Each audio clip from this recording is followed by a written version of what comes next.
Gujarat Titans और royal Challengers Bangalore के बीच में आईपीएल 2024 का मैच नंबर 52 खेला जाएगा बेंगलोर के एम चिन्नास्वामी स्टेडियम में शनिवार शाम 7:30 बजे से।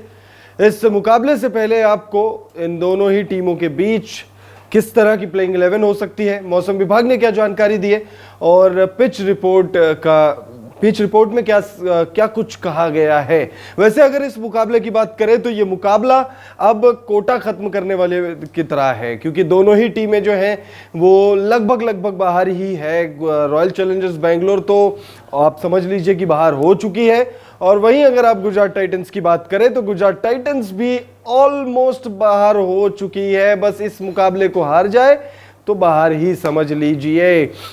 तो पिच रिपोर्ट या तमाम चीज़ें पर हम डिस्कस करें, तमाम चीज़ें मैं आपको बताया उससे पहले दोनों ही टीमों के प्रदर्शन पर नज़र डाल लेते हैं। क्यों मैं कह रहा हूं कि भाई ये दोनों टीमें बाहर ऑलमोस्ट हो चुकी है।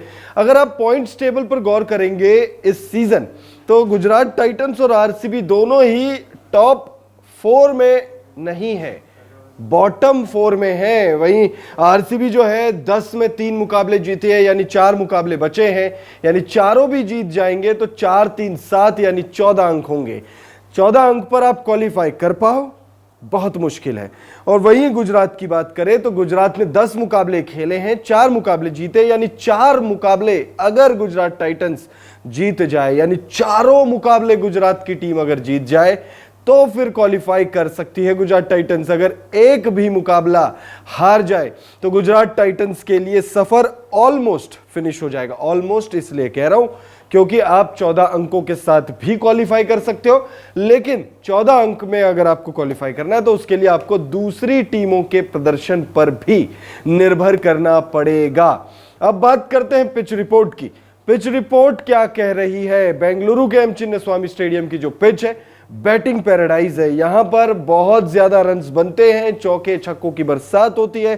शाम के वक्त ओस का एक बहुत बड़ा फैक्टर प्ले में आ जाता है, जिससे दूसरी पारी में बल्लेबाजी और भी ज्यादा आसान मानी जाती है। पिच रिपोर्ट आपको ग्राफिक्स के माध्यम से बता देते हैं।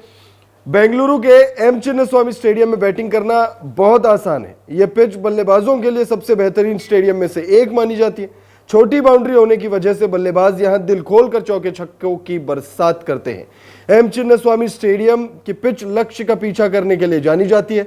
इस मैदान पर टॉस जीतकर कप्तान पहले गेंदबाजी करने का फैसला करना सही समझते हैं, क्योंकि दूसरी पारी में बल्लेबाजी यहां और भी ज्यादा आसान हो जाती है। अब मौसम विभाग ने क्या जानकारी दी है, मौसम विभाग ने क्या चेतावनी जारी की है, क्योंकि चेतावनी वर्ड ये इसलिए हम ले रहे हैं क्योंकि मौसम विभाग ने कहा है कि भाई इस मैच पर मतलब 52nd मुकाबला, 52वें मुकाबले के दौरान बारिश की संभावना है। आपको बता दें कि शनिवार को जब ये मैच खेला जाएगा बेंगलुरु में मौसम गर्म रहेगा।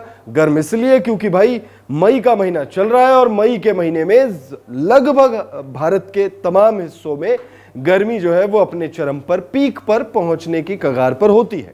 वहीं अगर हम बेंगलुरु के मौसम की बात करें तो बेंगलुरु में मौसम लगभग 40 डिग्री रहने का अनुमान है और ह्यूमिडिटी अच्छी खासी होगी।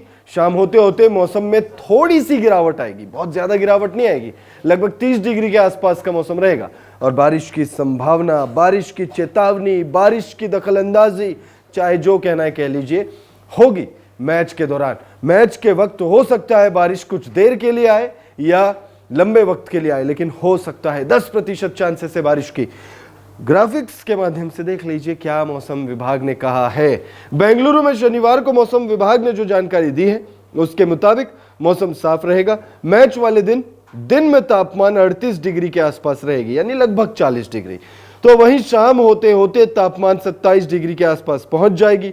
बारिश की संभावना 10% जताई गई है, यानी 10%। ये वैसे तो नंबर बहुत कम होते हैं, न के बराबर आप समझ लीजिए, और ये पहली बार नहीं है जब मौसम विभाग ने कहा है कि भाई बारिश होगी 10%, क्योंकि अब तक हमने जितने भी मैचेस देखे हैं 50-51 मुकाबले हो चुके हैं, 52वां मुकाबला है, लगभग 50% मैचों में 10% बारिश की चेतावनी जारी की गई है। और हमने सिर्फ बारिश की दखलंदाजी एक मुकाबले में देखा है। तो भाई बारिश की दखलंदाजी कही जाती है कि भाई बारिश की चेतावनी जारी की जाती है, 10% बताया जाता है, लेकिन बारिश होती नहीं है। लेकिन मौसम विभाग जो है वो क्लियर करके चीजें रखता है। मौसम विभाग क्लियर करके आपको बता देता है कि भाई अगर आप ये मैच देखने के लिए ग्राउंड पर जा रहे हो, अगर आप ये मुकाबला टीवी पर देख रहे हो, अगर आप ये मुकाबला ओटीटी पर देख रहे हो, तो फिर आप बारिश आने की स्थिति में निराश ना होइएगा, क्योंकि मौसम विभाग पहले ही क्लियर कर रहा है। अब हेड टू हेड आंकड़े देख लेते भाई, दोनों ही टीमों के प्रदर्शन जब दोनों ही टीमें आमने सामने आई है, यानी आरसीबी और गुजरात की टीम जब जब एक दूसरे का सामना करने के लिए मैदान पर कदम रखी है, तब तब किसका पलड़ा भारी रहा है। देखिए दोनों ही टीमों के बीच अब तक कुल 4 मुकाबले खेले जा चुके हैं। 4 सिर्फ इसलिए क्योंकि गुजरात टाइटंस आईपीएल 2022 से ही अस्तित्व में आया है। तो गुजरात टाइटंस और आरसीबी के बीच कुल 4 मुकाबले खेले गए हैं, और इन 4 मुकाबलों के बाद आप कह सकते हो दोनों ही टीमों का पलड़ा एक बराबर है। कोई किसी से ऊपर नहीं है और कोई किसी के नीचे नहीं है। आरसीबी और गुजरात के बीच 4 मुकाबले खेले गए और 2-2 मुकाबलों में दोनों ही टीमों ने जीत हासिल की है। पिच रिपोर्ट आपने देख ली।